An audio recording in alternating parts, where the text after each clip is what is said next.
Welcome to Bias Bash. I'm Lauren Green. Donald Trump is drawing criticism for warning of riots if the Republican Party denies him the presidential nomination. But are the media forgetting some of the rhetoric and warnings of violence during the 2008 election cycle? Here with more is Justin Duckham, senior Washington correspondent for Talk Media News. Welcome, Justin. Hey, great to be here. So we have to remember 2008? We certainly do. You know, there is a very rosy perspective that the media is putting on 2008. Of course, a lot of that goes back to the hope and change rhetoric we saw. But, you know, you have to remember that there was a huge undercurrent of paranoia and the threat of violence that existed there. You know, given it's not on the same level as what we're seeing with Donald Trump, we didn't necessarily see anybody warning of riots specifically if they lost as sort of a veiled threat.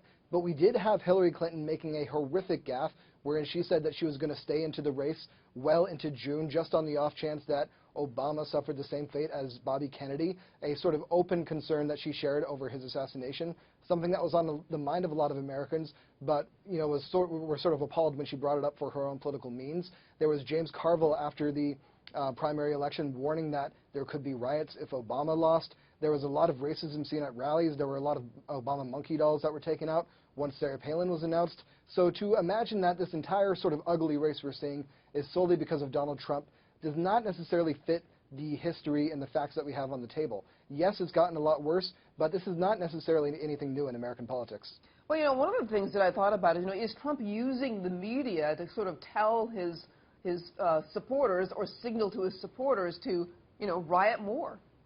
You know, I think that's a very clear, indication that we can take away from that. He knows exactly how this is going to be perceived. He knows that whenever he says something like this, the media is going to essentially say that he's trying to stir up trouble. That's something that we've seen in the past when he said that he is going to start, paying for the legal bills for those who cause riots or those who, carry out violence at his rallies. We've seen him essentially egg on a lot of protesters in the past. So he knows exactly what he's doing. And as somebody who's proven to be a master of media, it would be a little bit foolish to think that there's any other meaning behind it.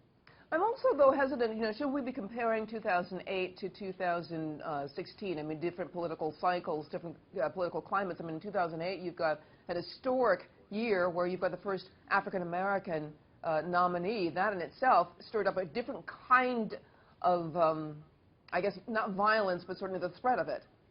You know, I get what you're saying, but here's what's important. It's very easy to put all of this fear on Donald Trump. It's very easy to say that he is the root of what we're seeing right now. But frankly, it goes beyond that. He would not have been successful if there weren't deeper problems in the U.S. when it comes to just simple mistrust of your neighbors, when it comes to just this sort of vein of violence that we've had that has come up time and time again within the past few years.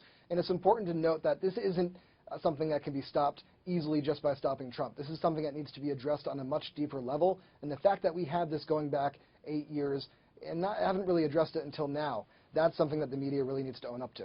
All right, I want to thank you so much, Justin Duckham.